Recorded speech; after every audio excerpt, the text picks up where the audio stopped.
Alright, so today's second lecture will now commence. I forgot to say how many people were here, which I'm trying to track just so I remember what the attendance curve is like over time. So there are 14 here now. Right. So we've covered a fair amount of stuff, and last week, or whenever it was, I told you a bit about sprites and basic sprite creation, which we used for the spaceship exercise. But what I hadn't spoken about was sprite animation, which is important. So that's what this lecture is now about. So as you now know, we've got the draw image facility that allows us to create a file, load it in, turn it into a sprite, and then draw that sprite on the screen so we can get our spaceships and our rocks. But in a lot of real games, you'd want them to animate. So there are a few ways to do that. The simplest type of animation is just to have the thing cycle through a fixed number of what are sometimes called frames, but the problem I have with the word frame is it means too many things, right? It can mean the number of total game images per second, or it can mean the number of display images on your monitor, and those aren't necessarily the same either. So I tend to use the term poses when I'm talking about an animation system, right?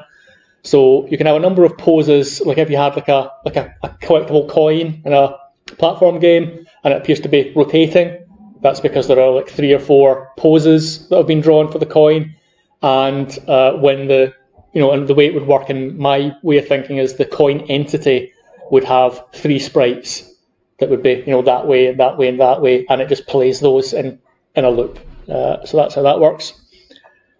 You might also have mobile entities that are like a bird or something that's flying across the screen. So it would be updating its position and it would be updating the pose that it's playing. And again, it would just cycle between maybe 3 poses or something. Then you have the slightly more complex case of somebody who's walking. And again, you're cycling through some poses, but you sort of want it to make it match the actual apparent motion to a greater or lesser extent. So as I say, I try not to call them frames because I don't like the word frame meaning too many things. It's nice to have different words for different things. So let's try and call them poses. I'll probably forget though. So here's an illustration of this type of animating sprite stuff that I'm talking about. I'm sure you all know, but let's just look at it so we can have a clear reference.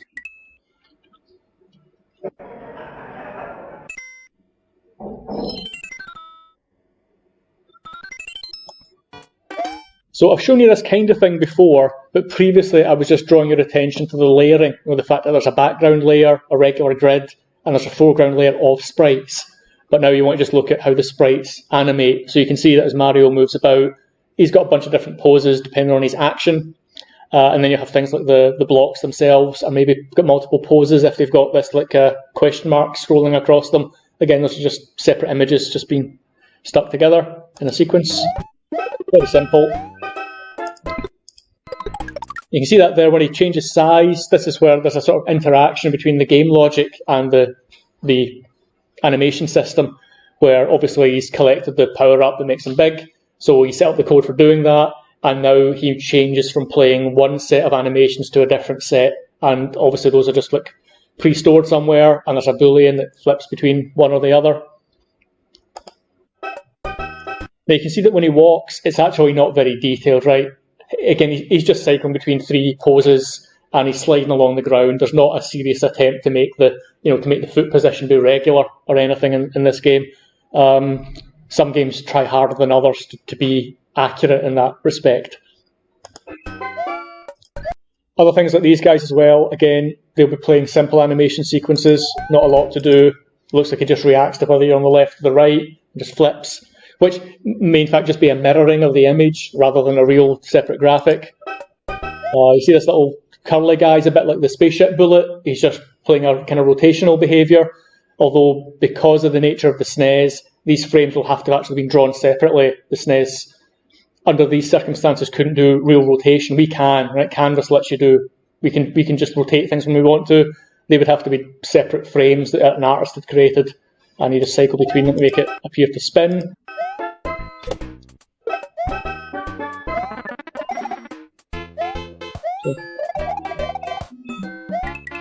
There's an example of the coin thing I mentioned, just a static object playing a little sequence. So that's all it is. Now that was Mario, which is of course very famous. I think that was from, like, is that 1985 or something, that Super Mario 3? But for personal sentimental reasons, the first game I saw with Sprite Animation was actually this old thing called Manic Miner, which is from 1982 or 1983, on the first computer I ever had. And there's some interesting stories behind this. So I'll if you'll indulge me, I'll show you this little walk through Amnesia Lane. But what about the UK? What were we doing all this time while the Americans and Japanese were creating classic software? Well, TV games, which were basically Pong under a variety of different names, thrived for a while. But when it came to writing our own software, a few Fred Harris-inspired boffins aside, nothing much was going on. We really didn't seem to be that computer literate. Right. What's this? That's the printer. But that was all set to change, thanks to this man, Clive Sinclair. His dream, Does anyone know about Clive Sinclair? No, not figured. He's probably too old world for you to know, but he's the guy who, his company made a bunch of early home computers in the 1980s that were very big in Britain. I think they did actually, I think some people in Iceland do know about this and had those if you're old enough. So he made a bunch of these early home micros. That's how my generation of programmers basically learned to program on those things. And the games industry now, the UK games industry, is full of people who learned how to program on this guy's early machines. And it turns out he died just a couple of weeks ago. He's, if I just... Clive Sinclair, there we go. So yeah, died 16th of September, and he was a kind of he did all sorts of things. He did like a ridiculous electric vehicle called the C5. It was like a famous disaster back in the 80s, sort of ahead of his time. It wasn't quite a Tesla, you know.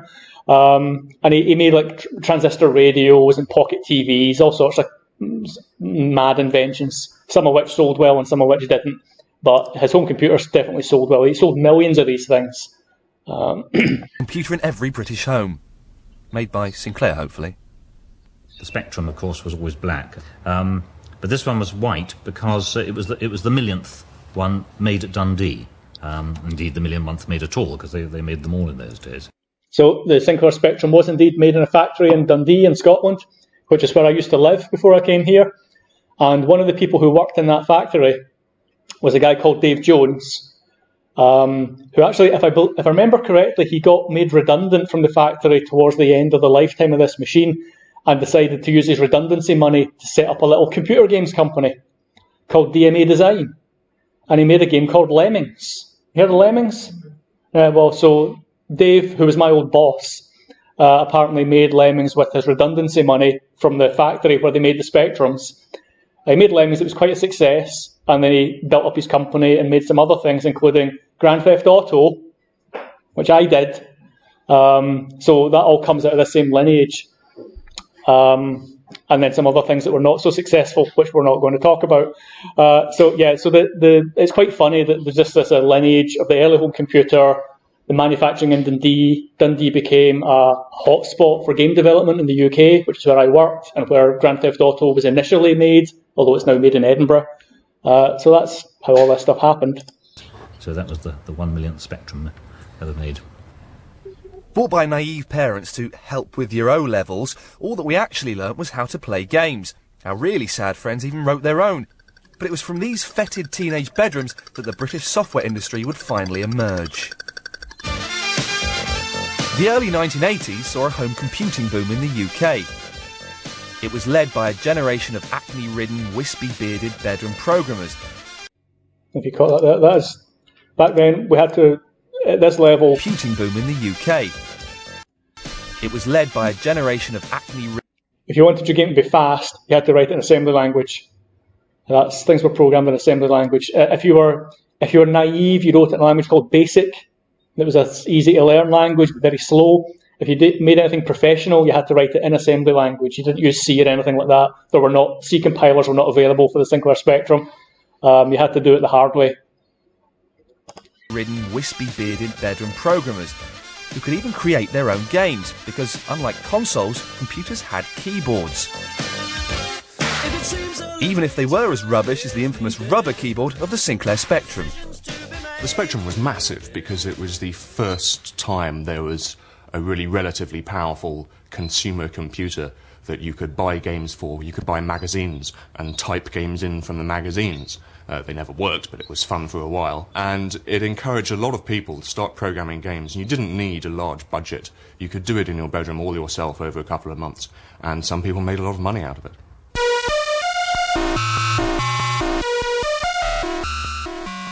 Manic Miner. So this, I think, is possibly the first computer game I ever played on my home computer. It's called Manic Miner. It's a simple platform game.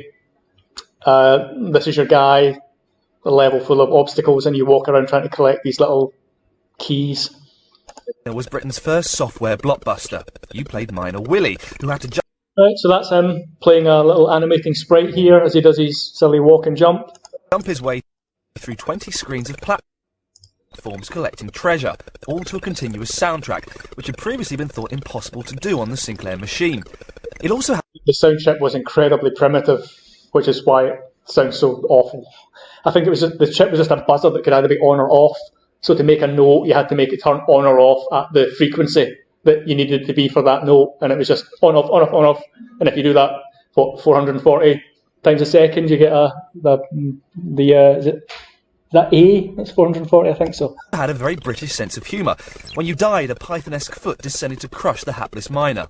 As if that weren't daunting enough, there are also mutant jellyfish and flying lavatories to contend with. And here's Matthew Smith. Matthew, how on earth do you come to write a programme like Manic Miner? I do shut myself away for a while to actually get the programme written.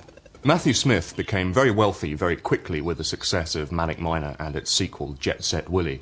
But then he disappeared. He stopped writing games, and he vanished into video game myth. For the past few years, there's been a website up called Where is Matthew Smith? And people have been calling in sightings. According to some rumours, he was planting tulips in Amsterdam. Other people claim to have heard him calling in on radio talk shows or seeing him in the local supermarket. I think it's going to get to a stage where one person can't write a whole game. There's a stunning prediction there.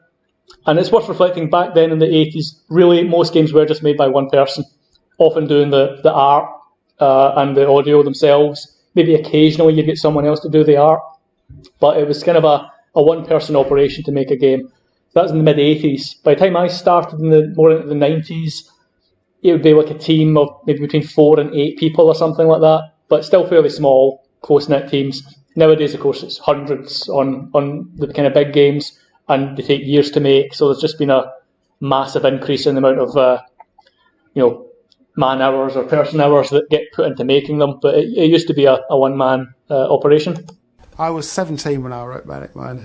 From start to finish, I was in Italy drawing pictures of some levels with some water running down, and I came back, and in 8 weeks we were duplicating cassettes. I had a Tandy TRS-80, but it crashed every time anybody put the kettle on, so I had to work at night. My favourite monster in Manic Miner, I got the most compliments on the telephones. There was a game in an Atari written by an American called Bill Hogue. He was very much an inspiration.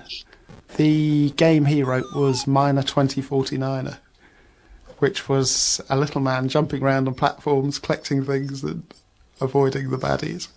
Sounds like a winner, I like it. All right, Matt, we're here. We've got a Spectrum. Right, well, let's load up Manic Miner, the game that you obviously wrote. The Spectrum keys confuse me because it's got the words on there. This is load. Let's symbol shift. I made the first screen fairly hard, just so a stranger to it could enjoy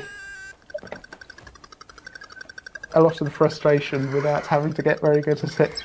It is a simple mistake like that is enough to end it all. Where did the boot come from that kills you at the end? That all loses your chance? Out of the top of the screen. Well, that's no funny use. Manic Miner, this is the first game. Jet Set Willy is the sequel to it, isn't it? It's the same character and stuff. How long did that take to write? It was a slog getting Jet Set Willy finished. Were they really pressuring you to come up with the next big hit? Were you getting people phoning you up saying, come on, Matt, you've got to do this? Yeah, the assumption was it's once you do one in a certain time, you can keep doing it in the same time. Every Spectrum owner eagerly awaited the final release of the trilogy, the now legendary Miner Willy Meets the Taxman. Wasn't there supposed to be a third one, Jet Set Willy Meets the Taxman or something? Yeah. What happened to that? Is that... The Taxman was way at the back of the queue there. Oh, really? Without being rude, how much did you make from Manic Miner? I did have a substantial sum, but I expected a whole lot more, so I spent what I had. Fairly foolishly. You are the stuff of legend. You are a legend. There's no doubt about it. In this sort of world, you are. Can I run past some rumours that are on the net about you, and you can just tell us if it's true or if it's false? You lived in Holland in a commune. This is, yeah. When did that happen? That was a great time. I went there in 95. Okay, you worked as a fish seller.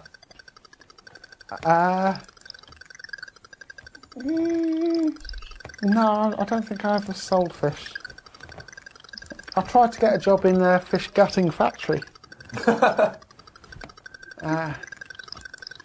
I applied at the wrong time of year. What does it feel like to know there are, sort of a lot of people interested in what you're doing now, 20 years after you wrote this? Well, everything comes around and goes around. Like 5 years after I did it, I was a washout, and 10 years after I did it, I was history. But coming up to 20 years now, and I'm a legend. So, a cautionary tale there about a genuinely legendary computer game developer who got a lot of success very early, made quite a lot of money, blew it all, obviously on drugs, and became a tragic drugs casualty. So that's just that'll be a lesson to you all. Don't do drugs and or computer games. It's a terrible industry and it ruins people. I speak from personal experience. There we go. Okay, so that was a game that had sprites in it, Manic Miner. But here's the more famous one, Mario. The way this works when you're actually writing it is you get the different poses stitched together into a thing called a sprite sheet, one big image that contains all the little poses. So here's the simple walk and jump cycle for Mario. And then you have to cut out the part you want for each frame. So and the way we're doing it, you would use remember the generalized draw image thing that we did, where you can specify the top left, bottom right coordinates. You can cut out a particular part of an image and just bring that into the thing. So that's what you do. You cut out the part that you want for each pose and you use that to draw the thing. Here's a more sophisticated sort of a run cycle. You can see it's been done here. This has probably been derived from a 3D model, I think, that's maybe been rendered out or something. But anyway, you can see that it just shows all the, the appropriate poses as the animation would be playing, and you put them all together on one big image, and then you just cut out the ones you need. You'll see here that it's been done on a blue background. Usually you have some kind of background colour to indicate, the part that's not the image, which you take out. Nowadays, often that is just done as like white or an alpha encoded value, but sometimes you see it with blue backgrounds. This is kind of a historical thing that the special effects in the movies used to work this way. When you were doing superimposed movie effects, they would be done on a blue screen or a green screen sometimes. This is sort of what that indicates. It just means that when you're copying the image, you would tell it to not bother copying the blue pixels, and that's how you would get the contour of the image rather than it blocking the whole thing out. But we kind of do that now by having alpha masking, which does the same thing. And yet another sprite sheet. I went for a search to find some sprite sheets so you could see what they look like and maybe find them of relevance. So here's the braid guy. You can see that's him doing what he does. So those examples that I showed you, at least the last two of them, the sprites were on a regular grid. They were just positioned in a very obvious kind of linear pattern, right? So that makes it easy to find the one you want. Like if you know which one you want, it's a bit like it's almost the inverse of doing the brick lookup. Working out how to create pixel coordinates into brick coordinates. You would take if you said you want this frame here, which was down 2 and across 3, it would just be 2 times the height spacing, 3 times the width spacing, and that would tell you the coordinates that you wanted to snip them out from. So you could just take a pose number and quite easily turn it into a pixel number to extract it. And then you cycle through the poses and you get what you get. So I've created an example of doing this. I actually took that walking image and animated it for you. Bring it up here, you will see it, hopefully, if it works. There we go. Okay, so there's that guy from the image that we had a few pages back, this fella here. So I've loaded that image, and I'm just cutting out the appropriate pose and cycling through it. So the code's not very complicated. I've got a simple preloader. I'm only preloading one image. There's a bit of conditional logic here. That's because I'm either loading walk sequence or dude, but this is walk sequence that we're looking at, right? So you just take that image, get it preloaded, and then I've got, once the preload is done, once we've got the image, we can then cut out the sprites. So I have a loop here where I go down through a bunch of rows and columns, just like I was describing, and I construct a sprite. And that sprite has got a top left coordinate position that we calculate by just doing this. I just know that all these cells are of the same width and height, so I just multiply across, and you cut out one pose. And once I've got that sprite pose, I just put that on the end of an array of just a global array for now. So that's kind of simple. And then when it gets down to the main routine, all the main routine really has to do is it looks for a cell. So that's like a cell number. That's actually showing up here. I don't know if you can see it. It's counting up very quickly. So you just take each cell, like cell 3, you look that up in your array, so you find that little part of the image, and then you just tell it to draw itself. I've got a little bit of code here for inside the sprite routine, just this kind of stuff you have to do where it knows how to draw itself. So that is basically that. And then we do this thing where after every frame of computation, I just increment the cell count to the next one, and if it ever gets too high, in other words, if I reach the end of my array of cells, I just wrap round to 0. So this just plays the animation in a perpetual loop, very simple. So that's working with this nice big kind of realistic looking sprite, but I did also include a conditional option up here, where if I just put in a different Boolean value, it loads a different image instead.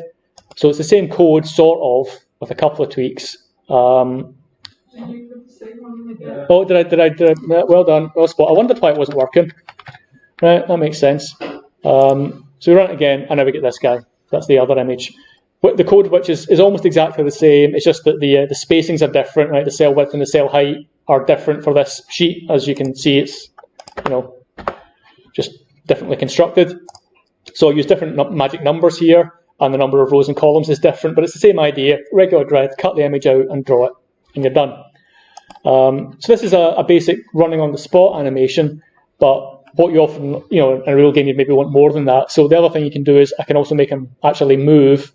So in addition to drawing the running on the spot guy, I can have one where I take his cell value, which is the pose in the animation, and just multiply it by something so that there's a horizontal component, and add that to his base position. So this way I can create one that actually runs like that. And what I did here is I just tried to find the number that was about right, so that the foot position is like nearly consistent. It's not perfect, but it's close enough.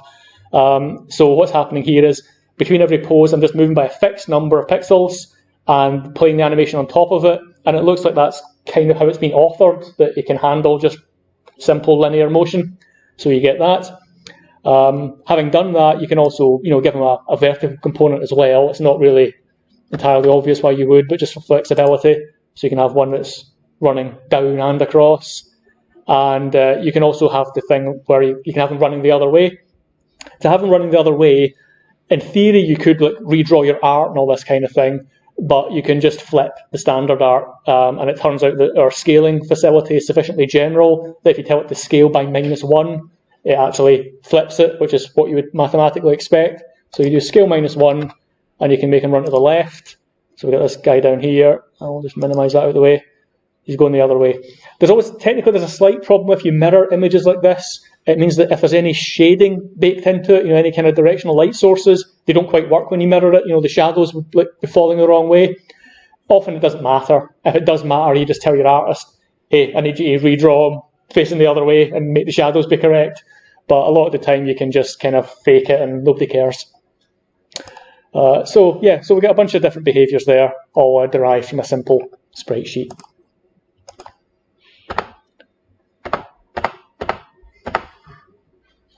So that's the simplest way to do this kind of thing.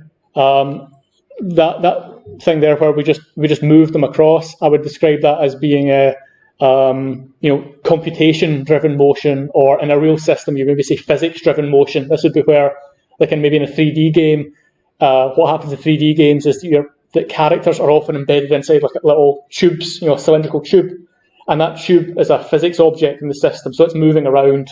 When you press your keys, you're putting forces on the cylinder and it moves around or whatever, and you just move the cylinder, and then you can draw the character inside it. Even if he's 3D, you just render him sort of inside the little cylinder tube.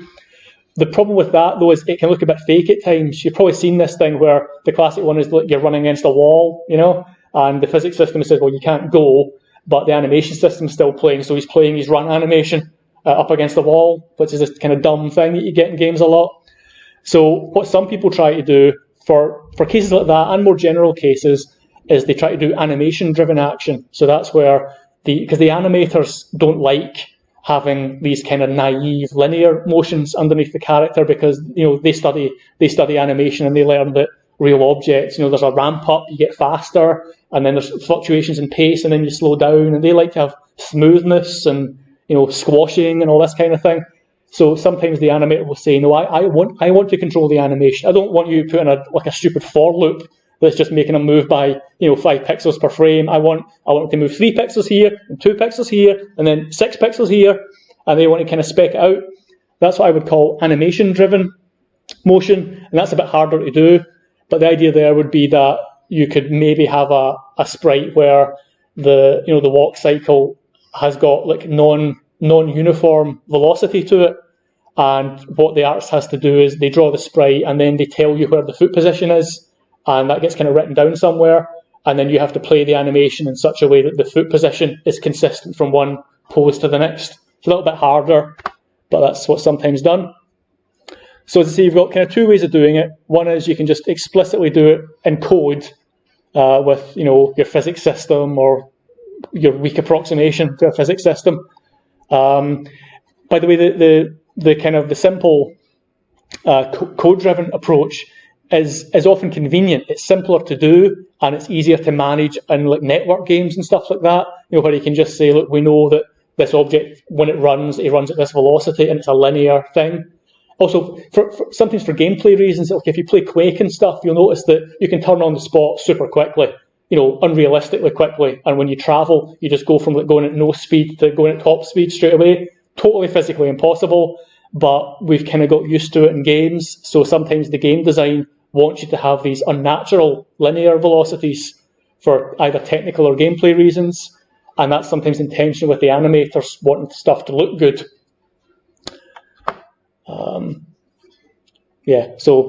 Programmers tend to prefer simple linear behavior. It's easy to write, it's easy to make it work over a network, it's easy to do prediction logic on it. It's just simpler in lots of ways, but animators like things to look nice, and that's a tension that pulls in the other direction. So it's a classic example where the animation approach won out, and there's a game that had like notably good animation. I think it sounds like a lot of you have heard of Prince of Persia, but is that the original one though, or is it maybe the more modern remakes? How many of you know the original Prince of Persia? A couple, right? So the original's great, and it was an example of one where the guy said, I want the animation to look good, and he kind of worked backwards to try and achieve that aim. So the cool thing is you compare this to Mario, and I mean we're in the same rough period, right? With Mario, the guy's like a square, which of course is like, first of all, unnatural body proportions, but squares are easy for computers, right? So he's like a 16 by 16 pixel guy, right? Which is totally absurd. And when he animates, he just flails his legs in 3 frames. It doesn't really matter. It's all pretend. But Prince of Persia has got like more realistic aspect ratio. The character is tall and thin, and has got much higher fidelity animation.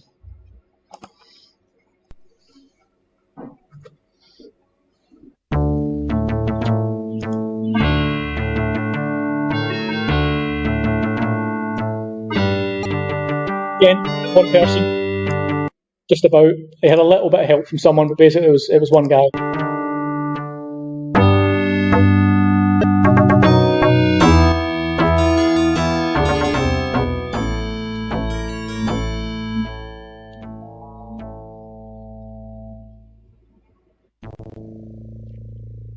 Blah, blah, blah, blah, blah. Rescue the princess.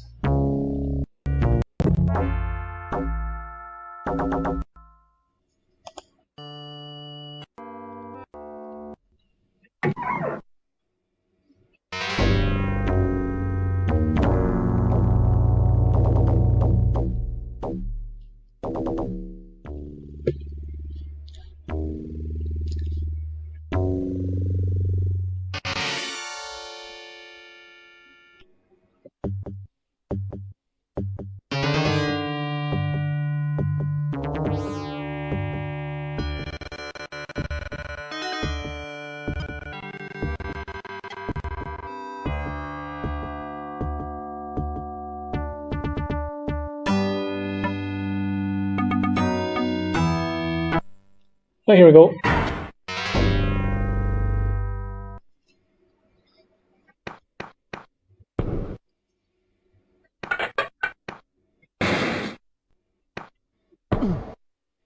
So again, I think you can see already that the run here is much more fluid. It's got a real sense of inertia and weight to it. It's really nice.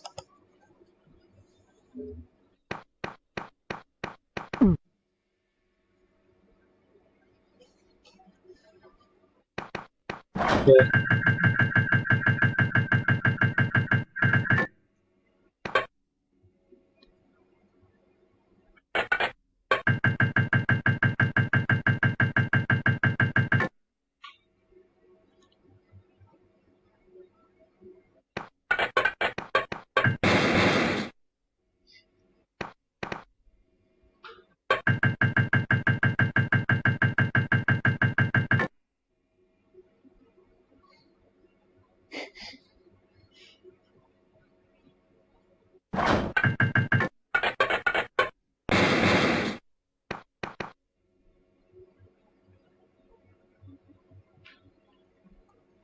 So I remember being really impressed when I first saw this. It was just so much better than anything else that I'd seen because it was just trying to do the animations well.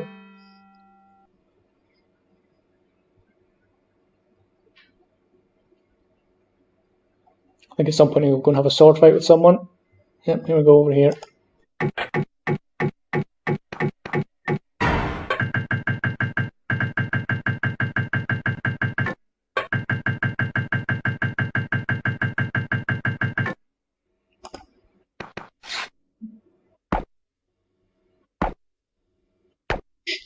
Yay!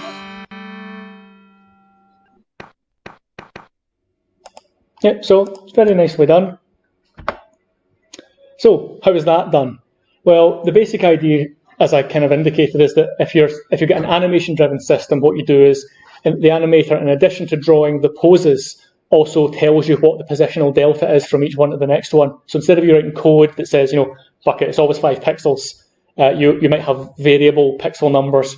Either the animator just tells you that, or they do things like tagging the foot position, and then you can work out what the offset needs to be so that the foot remains in the same position as it's walking.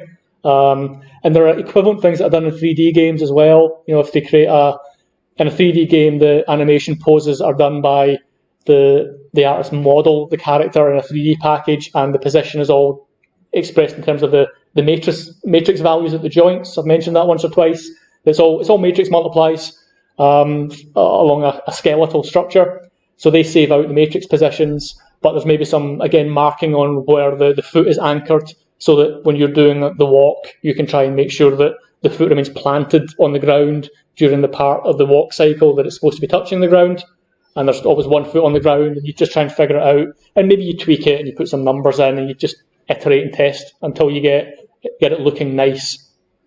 So there are ways of doing this. You have special tools to try and help you with this.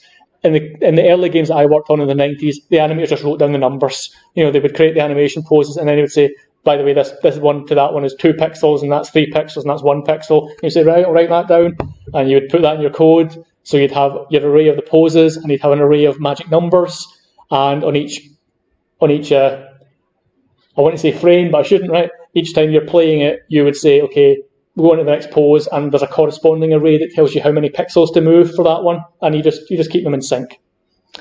That's the spirit of it anyway. Done with a text editor. So if you do it that way, that's the alternative to the simple thing. The simple thing is the programmer-driven approach where you just say, look, he's got a certain speed, and you just multiply the speed by du, and you update the position that way. So as I say, the problem is that it's useful to be able to do it the simple way because it's nice to be able to know the speed of an object. It helps with certain kind of mechanical things in the game. But if you're going to be animation-driven, you have to make the concession that it's less easy to track that, and you need to kind of keep a balance between the two objectives. So I mean, I say that with Prince of Persia, what he did is he just carefully designed the poses and so on. That's only a partial answer. Does anyone know actually how they managed to make the animation look so good in Prince of Persia, the original one? Okay. Do you know a thing called rotoscoping? That's how they did it. They rotoscoped it. So rotoscoping is an old technique that was used by Disney in the early days for some of their films, where in order to get really smooth animation of people, like famously in Snow White, the Snow White movement is really elegant, and it's very hard. How does an animator do that? Yeah, well, they cheat is how they do it. What they did is they just filmed someone. They actually filmed an actress playing Snow White to give them a reference, and then they would kind of draw over the top of the reference. And that's what Prince of Persia did as well. So you basically you film live action, and then you kind of somehow digitize that action into the computer. Here is how Prince of Persia was made. Back in 1985, Jordan, remember I said he had a little bit of help making the game. Now the help was his brother. So he got hold of a video camera, which, by the way, in 1985 was quite rare. He maybe had rich parents. I certainly couldn't have got hold of a video camera back in the 80s. But he had a little Super 8 video camera or something, and he went out and filmed his brother running up and down a car park. So his brother is the original Prince of Persia.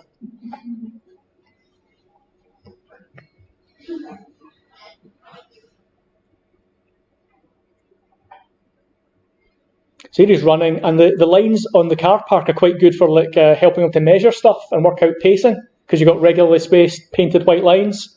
So him and his brother out running about like idiots. And then he looks like he had like a very primitive digital scanner or something. So he was somehow able to, or maybe he just blew the images up on a screen and could measure them by hand or something. I don't quite know how he did it, but he certainly took the filmed reference and used that to create the silhouette for the character, and he drew the art to match the real motion, and that's why it looks so good. Interesting thing about Prince of Persia. Well, a couple of things. First of all, I found a sprite sheet for it, which you might want to see, so you see what that would have looked like. There we go. There are a couple of these available online that people have extracted from other versions of the game. They're not necessarily the original one, but you can see that he's got these little sequences. So each row obviously represents some action in the game. This is a thrust, and there's a jump, and there'll be like a walk cycle down here somewhere, right? Or he's got like the kind of the I don't know what you call that, like the cautious, the half step walk. So you've got all these different kind of behaviours, and each one of them is just put together. You can also see the separation between them is not constant. Some of them are wider than others. So again, that has to be stored somewhere. There'll be a little file for each row that tells it how wide each frame is and what the offset is, and then the code has to extract those poses and work out how to manipulate them to make it all look right. So that's what you get. If you search for Prince of Persia sprite sheet, you get various other versions of this that have been extracted by different people from different versions of it.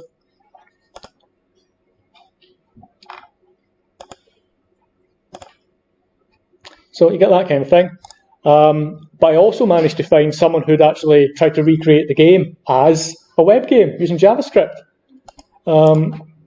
So I've only had a fairly superficial look at this, but it might be something that you'd find instructive to read.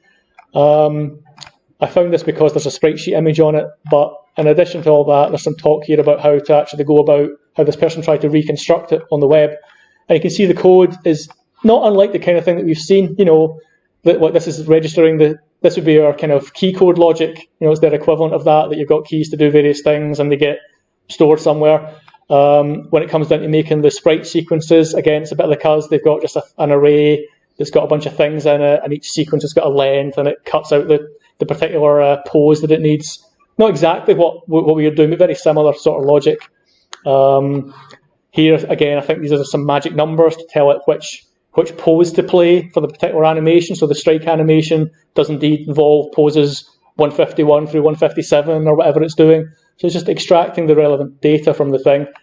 The sprite sheet here has got a bad background. It's got a white background, so it makes it look kind of horrible. Remember I said sometimes use like a blue background so it looks, more pleasing to the eye. But you can see that, yeah, that is basically the central mechanics are going on there. It just doesn't look very good because the background color is not terribly human friendly. And here we have some more kind of game logic stuff. So working out the different positions that he could be in. So he's standing, and then so he's in a state where he's standing, and then you check what keys he's pressing, and if he's pressing the left key, then you make him turn left, and just simple game logic stuff. See if he's running, it deals with the possibility of how you can stop the run and change direction halfway through it. So this is what you call like a state machine, kind of, which ends up just being like a big dumb switch statement that deals with all the different modes that the character can be in and just makes it do the right thing. So it's just you just grind your way through it. But this is possibly, and there's some other stuff here about how the levels and things were made. This looks like quite a good account. The best thing about this though is that the end result that this person reconstructed is actually playable. And go over here.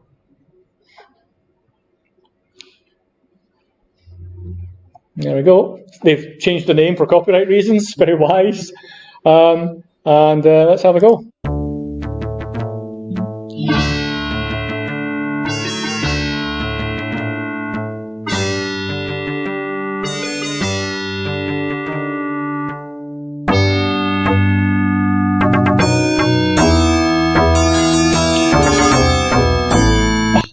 Right, that got him. Skip it. A little bit too loud as well, never mind. Right, so here we go. Did I manage to press a bad key? Maybe. I did get this working. Let me just try again. Did I maybe accidentally pressed like a pause key or something when I was fiddling about? I don't know. Let me just try resetting it.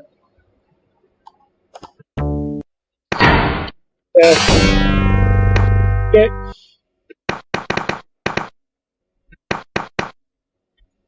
Oops. There we go. So, really very faithful. Oh. I don't know how to do the turning around without falling thing. Yeah, that's not so good. Okay, well, it was only a demo. I can't. It's not my fault. Shut up. And it's not reloading because it's glitchy. But anyway, that's pretty nice. So you might want to have a look at that. And that is, that's kind of in the scope of the kind of things we should be able to do at the end of this course. That would maybe, very noisy. Obviously, there's quite a lot of effort required here, and I wouldn't suggest actually doing this. They've already done it, and it might be hard to extract all the sprite stuff and so on. But it's pretty decent, and it's just just JavaScript in a web browser.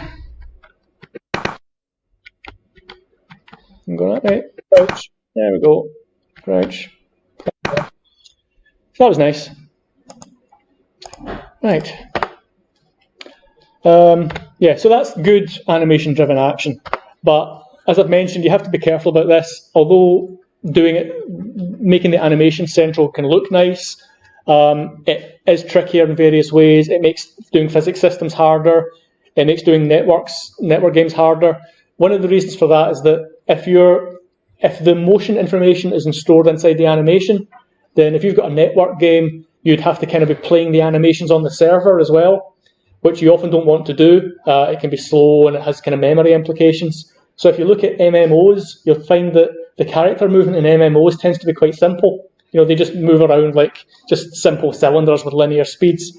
Part of the reason for that is that on the server side, they just want to have very simple code that just takes the velocity and just moves the object around as a very simple point in space. That means the server's got less computation to do. It doesn't have to have the animation data loaded. It doesn't have to play the animation data internally.